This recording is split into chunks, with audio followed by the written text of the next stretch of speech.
After showing them the bottoms of her breasts, the pretty blonde girl had pulled her sweater back down and explained that she could say nothing to her parents about what her brother's friends had done to her on the weekend her parents had gone to Montreal, because it might mean that what her brother had been doing to her off and on all during the last year would come out, and her parents would never have believed that.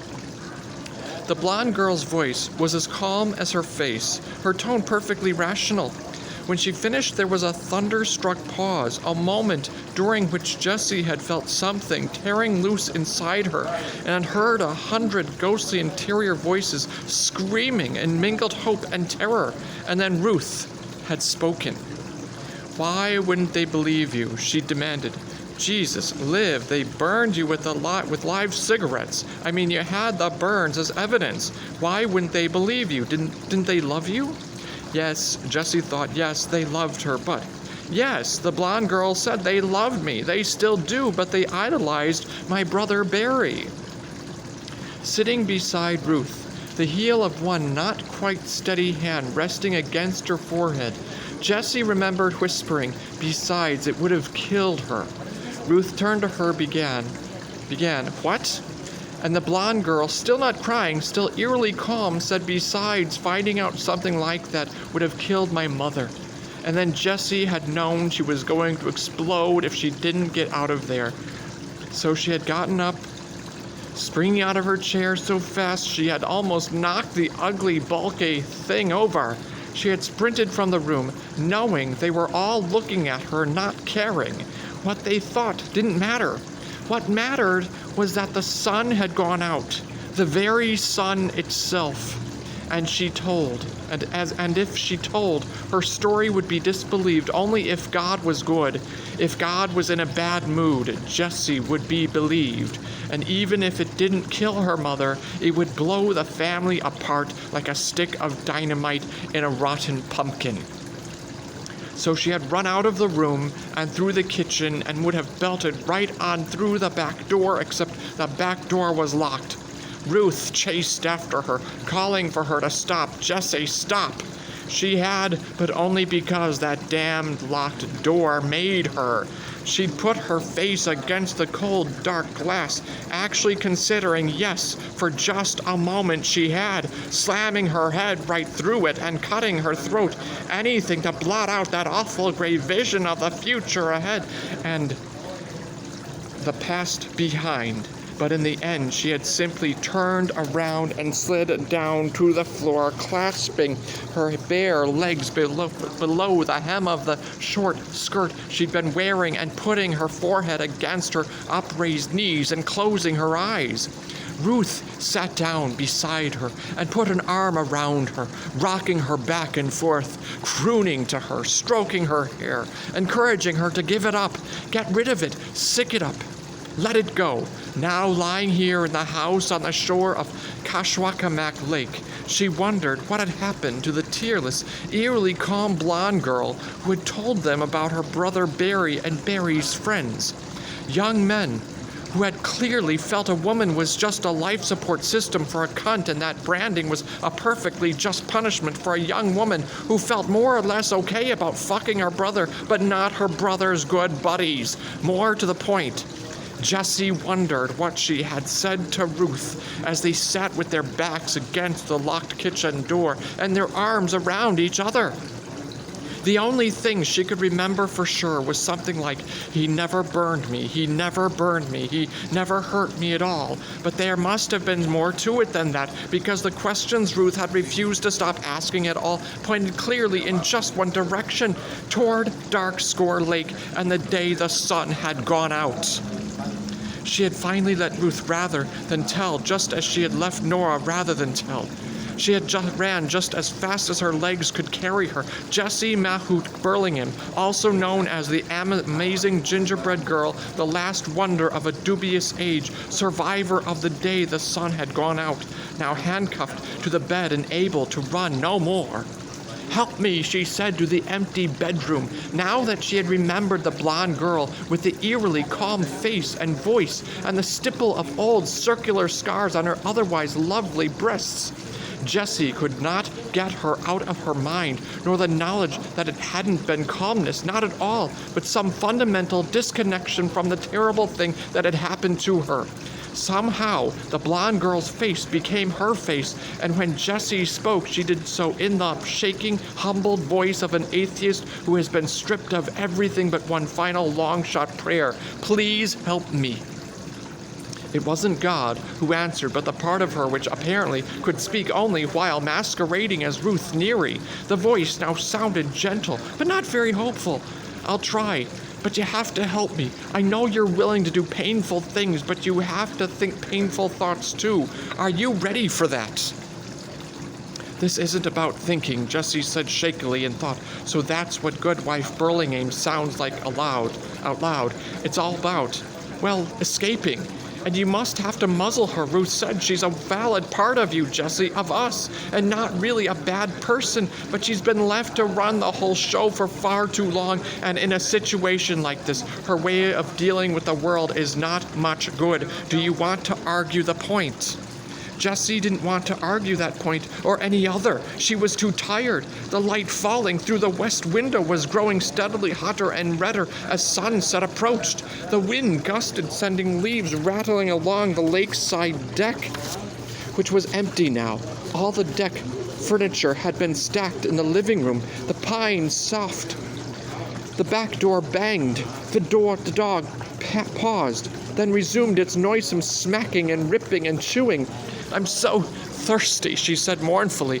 Okay then, that's what we ought to start. She turned her head the other way until she felt the last warmth of the sun on the left side of her neck and the damp hair stuck to her cheek, and then she opened her eyes again. She found herself staring directly at Gerald's glass of water, and her throat immediately sent out a parched, imperative cry. Let's begin this phase of operations by forgetting about the dog, Ruth said.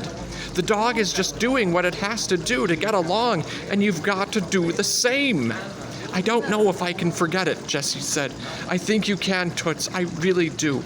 If you could sweep what happened on the day the sun went out under the rug, I guess you can sweep anything under the rug. For a moment, she almost had it all, and understood she could have it all if she really wanted to. The secret of that day had never been completely sunk in her subconscious, as such secrets were in the TV soap operas and the movie melodramas. It had been buried in a shallow grave at best.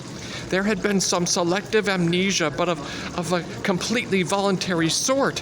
If she wanted to remember what had happened on the day the sun had gone out, she thought she probably could. And as if this idea had been an invitation, her mind's eye suddenly saw a vision of heartbreaking clarity. A pane of glass held in a pair of barbecue tongs. A hand wearing an oven mitt was turning it this way and that in the smoke of a small sod fire. Jessie stiffened on the bed and willed the image away. Let's get one thing straight, she thought. She supposed it was the Ruth voice she was speaking to, but wasn't completely sure.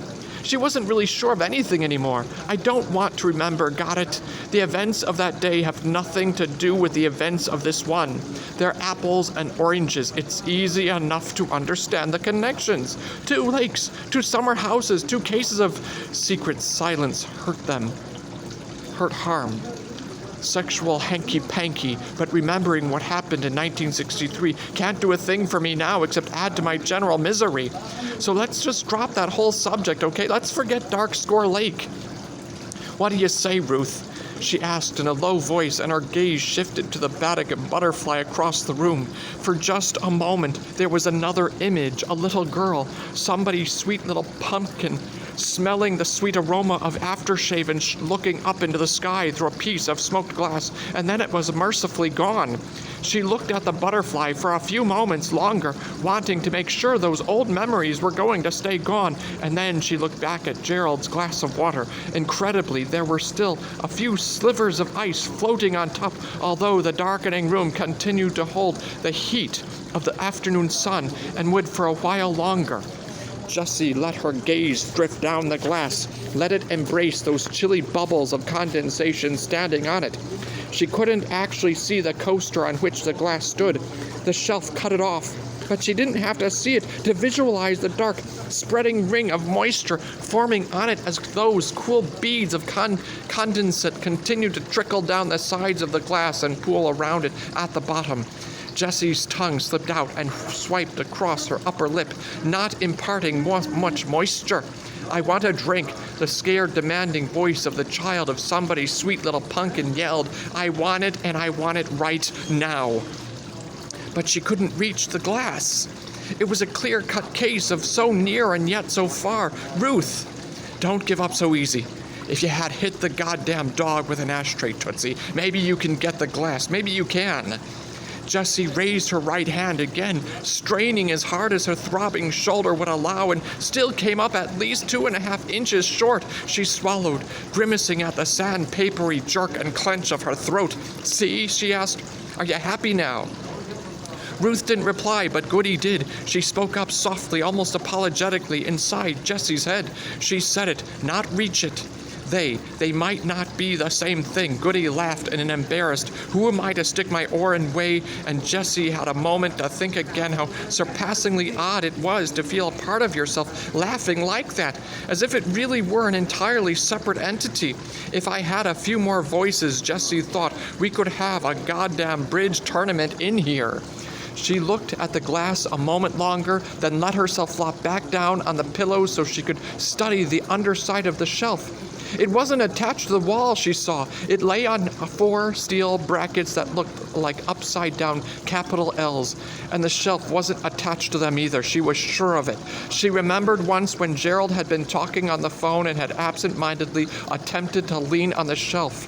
Her end had started to come up, levitating like the end of a seesaw, and if Gerald had snatched his head away immediately, she would have flipped the shelf like a tiddlywink. The thought of the telephone distracted her for a moment, but only a moment. It sat on the low table in front of the east window, the one with its scenic view of the driveway and the Mercedes, and it might as well have been on another planet. For all the good it could do in her current situation, her eyes returned to the underside of the shelf, first studying the plank itself and then scanning the L-shaped brackets again. When Gerald leaned on his end, her end had tilted. If she exerted enough pressure on her end to tilt his, the glass of water, it might slide down.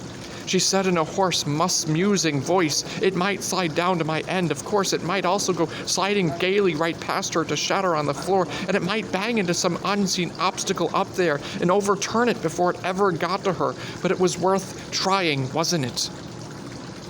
"Sure, I guess so," she thought. "I mean, I was planning to try to fly to New York in my Learjet, eat at Four Seasons, dance the night away at Birdland, but with Gerald dead, I guess that would be a little tacky. And with all the good books currently out of reach, all the bad ones, too, as far as that goes, I guess I might as well try for the consolation prize. All right." How was she supposed to go about it? Very carefully, she said, "That's how." She used the handcuffs to pull herself up again and studied the glass some more. Not being able to actually see the surface of the shelf now struck her as a drawback. She had a pretty good idea of what was on her end, but was less sure about Gerald's and the no man's land in the middle. Of course, it wasn't surprising.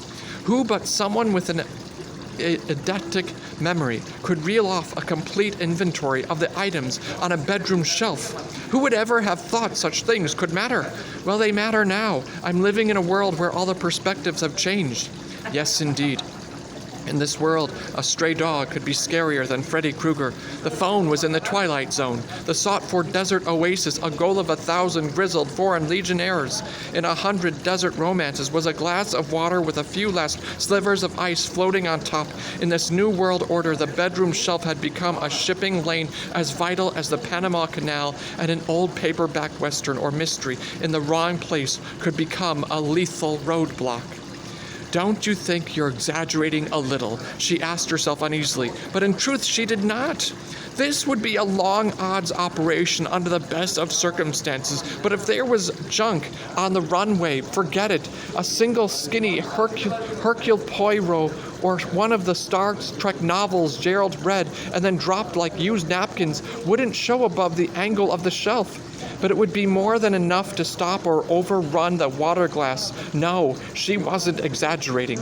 The perspectives of this world really had changed, and enough to make her think of that science fiction movie where the hero started to shrink and went on getting smaller until he was living in his daughter's dollhouse and going in fear of the family cat. She was going to learn the new rules in a hurry, learn them and live by them. Don't lose your courage, Jessie, Ruth's voice whispered. Don't worry, she said. I'm going to try. I really am. But sometimes it's good to know what you're up against. I think sometimes that makes a difference. She rotated her right wrist outward from her body as far as it would go, then raised her arm in this position. She looked like a woman shaped in a line of Egyptian hieroglyphs. She began to patter her fingers on the shelf again, feeling for obstructions along the stretch where she hoped the glass would finish up. She touched a piece of fairly heavy gauge paper and thumbed it for a moment, trying to think what it might be. Her first guess was a sheet from the notepad that usually hid in the clutter on the telephone table, but it wasn't thin enough for that. Her eye happened on the magazine, either Time or Newsweek. Gerald had brought both along, lying face down beside the phone. She remembered him thumbing rapidly through one of the magazines while she took off his socks and unbuttoned his shirt. The piece of paper on the shelf was probably one of those annoying blow-in subscription cards with which the newsstand copies of magazines are always loaded. Gerald often laid such cards aside for later use as bookmarks. It might be something else. But Jessie decided it didn't matter to her plans in any case. It wasn't solid enough to stop the glass or overturn it. There was something else up there, at least within reach of her stretching, wriggling fingers.